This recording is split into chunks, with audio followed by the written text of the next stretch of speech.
You guys know I am a huge advocate of the LPU Belts website, and I think it is the most fantastic website that was made for lock pickers ever. This list actually helps guide you in your lock purchases from one lock to the next. And when you are a lock sporter, spending too much money on locks can happen very quickly. And so you don't want to waste any money when you're looking for your next lock because sometimes you just have a budget of a certain amount and you can't go over that budget. And if you buy the wrong lock, well, you got to wait a good long while till you can buy the next one. So it's just a great website for that reason. I did make a video on some of the locks that I don't think really are good choices, but today I want to talk about which locks are good choices if you are just starting into lock picking and you're looking for some locks. So let's take a look at the LPU Belts website and decide which locks are, good choices. So I'm only going to go over white and yellow today because it can take forever to go through this stuff. So, taking a look at the white belt list for your belt requirements, it just says that you can pick any lock with any tool and you need a photo or video showing the turned core. So, that's all you need in order to get your white belt. Now, looking right at this list, you've got the any acrylic padlock, which is those clear padlocks that are see through. And then you've got any Chinese padlock and any cutaway lock. Those are the first three listed. And with any of those locks, those are things that if somebody gives you one, or you get it with another tool or something, that's great.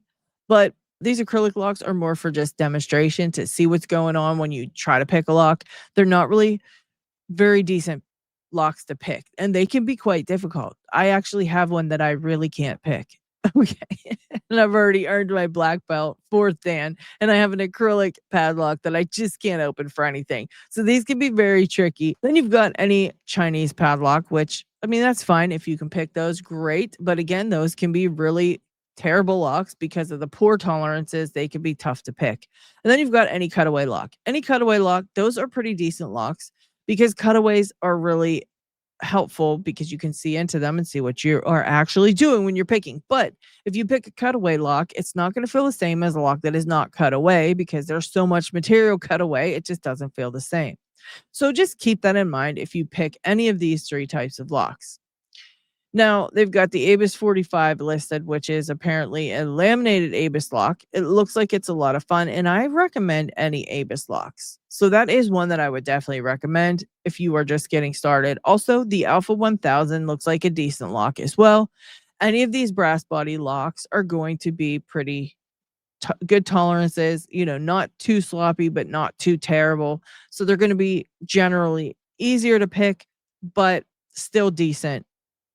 And then the rest of these, I would say I wouldn't even try. Okay. I don't know any master 1, 2, 3, 4, 5, 6, 7, or 8 that's any in any way decent. They all seem to be pretty crappy locks.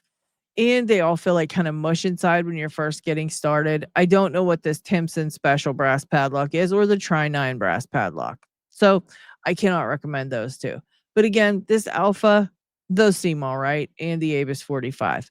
So I'm going to go immediately from those to the yellow belts because I feel like if you are just wanting to start into picking, you don't have to start at white belt. You can actually start at yellow belt. And a lot of the locks on the yellow belt list are way nicer to pick than most of the ones on the white belt list. Again, those master locks just suck. So the requirements for yellow belt is to pick one of the locks ranked as yellow belt and photo or video showing the turned core. And you can rake these open as well. So you don't have to single pin pick for yellow belt. You can also rake these open. And most of the locks on this list are rakeable. As long as they don't have too crazy, up and down bitting, they're probably not too hard to rake. And of course, as long as they don't have a lot of security pins, because that can also make them more difficult to rake. But you can also single pin pick any of these. And a lot of these are very nicely made and great for either raking or single pin picking. So let's go over these locks in order and see which ones, I would recommend. Now, any of the ABIS, once again, I do love these locks. Other than the 64 Ti series, these are treacherous and terrible little locks, whether they're the 20, 25, the 30, I think there's a 40, there's a 50. They all suck. The 64 suck. They have aluminum pins and they're very easy to kind of mangle, mush, and screw up. And so they can become very difficult to pick very quickly. And also, aluminum pins don't feel like other pins when you're picking them. So they're not really going to teach you much other than how to pick other aluminum pin locks, which are just the other Abus 64 series. Okay. Because I don't even think there's any other locks with aluminum pins in them, except for maybe like a kick cylinder here and there that's like generic, which you don't run into those very often. So we've got the Abus 6535. That's it. Or this, yeah, the 6535. That's a nice one. Any of these Abus brass body padlocks are going to be great. Again, Abus. They're all brass body padlocks. They're pretty decent. These little ones here, the T84 MB40, those are nice. Any of the Abus brass bodies are going to be good.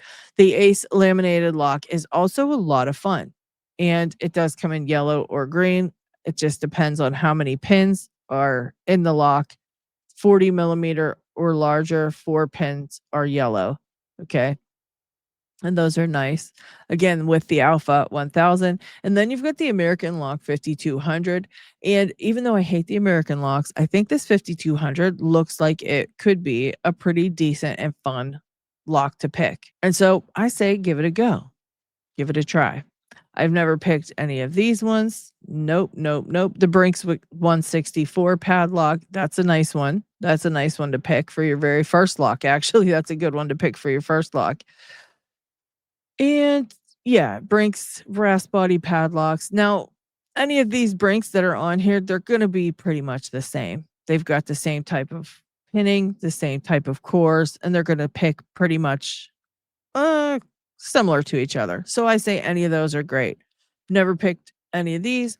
The Berg Wachter is probably any of these Berg Wachters are going to be very, very nice to pick. I've picked a couple of Berg Wachters in higher level locks, and they are very, very tight tolerances. Very nice to pick. So I'm sure these yellow belt ones are ranked accordingly, and they're probably really solid, good yellow belt locks to pick. But we can't really find those here in the US. The rest of these, no clue. The Iseo F3 is a Euro cylinder. It looks like it's pretty decent. All standard pins. If you can find one, great. But I don't know that you would find it in the US.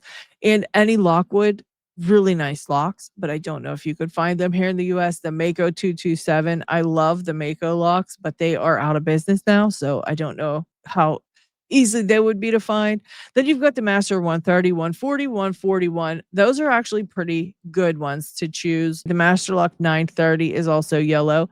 So I would say any of these Master Lock, the Master Magnum, these types of locks are all great. And I don't know about any of these, but any Schlage original commercial or residential lock, these are also very nice. So I recommend those. Again, these are lever locks, and then that's it. That's it.